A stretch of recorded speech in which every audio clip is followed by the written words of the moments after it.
Welcome back, sports fans. Before I get to my prediction and before I forget again, I want to give a shout out to the 3 new subscribers that subscribed last week, as well as the 1 new subscriber this week. It's very much appreciated. And remember, if you like the video, make sure to give it a thumbs up. And if you like it a lot, or a little bit less than that, please make sure to subscribe if you haven't already. In this segment, which will be the final segment, I'm going to give my prediction for tomorrow's game. Obviously, it's going to depend on whether Matt Stafford plays or not, whether the Lions have a chance to win, in my opinion. I am leaning towards the fact that he will play. I definitely believe he'll play, and I thought more about him playing this week than about him not playing, and not just because I'm a Lions fan. Just thinking about it intellectually, I know how much Matt Stafford wants to play this game, and not only that, this is a must-win game for both teams. I have not said that until now, but if you look at it on the surface, it's definitely a must-win for the Lions. They're already 0-2 in the division. It's a must-win game for the Vikings because they're sitting there just below the Lions. They're coming off a heck of a divisional win in Lambeau Field last week. So they definitely want to make it 2 division wins in a row, as well as 2 games in a row, and kind of go from there to see if they can make a playoff run of their own. With that having been said, you have no Kenny Galladay tomorrow for the Lions. However, you have both starting cornerbacks, for the Vikings who are out, plus a third cornerback and one who may or may not play that I think will. That's a lot of injuries to the secondary. If Matt Stafford can play, I believe he could throw for 350 yards against him easily. I believe he might be able to throw for 450 yards against him. And given the way things are, he may have to.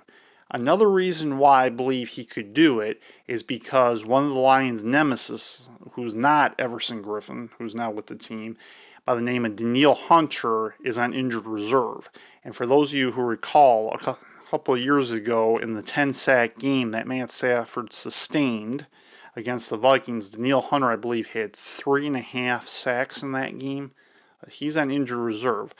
Unfortunately for the Lions, defensive end Trey Flowers is now in injured reserve, and that could be problematic for the Lions. However, having Everson Griffin will help a lot, but they had intended on pairing him with Trey Flowers instead of having to play him in place of him if they put him on that side of the line, and I'm not certain which side of the line he plays on or if he plays on both, but either way, he missed out playing with Trey Flowers, and obviously the Lions and a lot of the Lions fans, I'm sure, are going to miss having Trey Flowers play the rest of the season, but injuries are what they are in the NFL. I think we all understand that, as well as the rest of sports.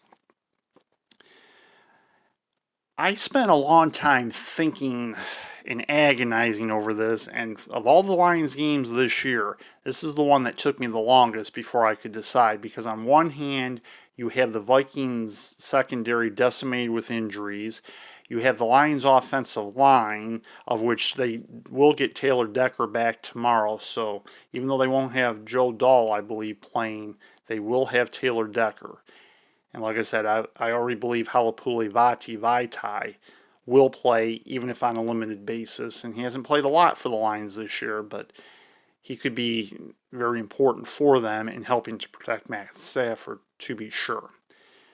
So, in my mind, what this comes down to, besides Kenny Galladay not being there, is the Lions' run defense. How are they going to do against Dalvin Cook, which they haven't had very good success against him for the most part? And will the Lions be able to overcome it? On the surface, from the way I'm making it sound, it would seem that this ought to be a very high-scoring game. However, I don't believe that's going to be the case. If Matt Stafford doesn't play, it definitely won't be the case on the Lions' end. If he does play, he hasn't had very good success against them, record aside. He has struggled when the Vikings have had a good defense. And again, this all goes back to Matt Stafford struggling with good defenses, i.e., take a look at last week's game against the Colts. With that having been said, the Vikings defense, not the Colts. Matt Stafford's a lot more experienced now. He's a lot more polished. So assuming he plays, I'm going to say the Lions will win. They may have to eke it out like they did against the Falcons, but I believe they're going to win. If Matt Stafford doesn't play, I don't think the Lions get to 20 points. I think the Vikings will find a way to do it, albeit I think the Lions defense will play better than it seems like they ought to on the surface, but that doesn't mean they're going to stop Dalvin Cook. In order for the Lions to ensure that, they really have to hold Dalvin Cook, I believe, under 120 yards rushing. If he goes off for 130, 140 yards, and bear in mind the Vikings are averaging 130 yards a game, but if he goes off on 150 yards or more, even 100, I think even 130, and the Lions don't win.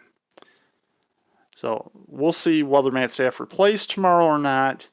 I hope he does. I hope he's able to test negative again.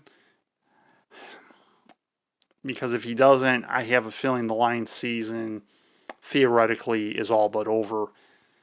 And then the rest of the season is just going to be assessing players for next season. And most likely finding a new head coach and new general manager. So I certainly hope it doesn't come to that. And that will do it for another episode of the Detroit Lions tomorrow.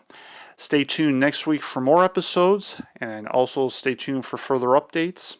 Take care. Have a good day. Drive safely if you're out on the road. Goodbye for now.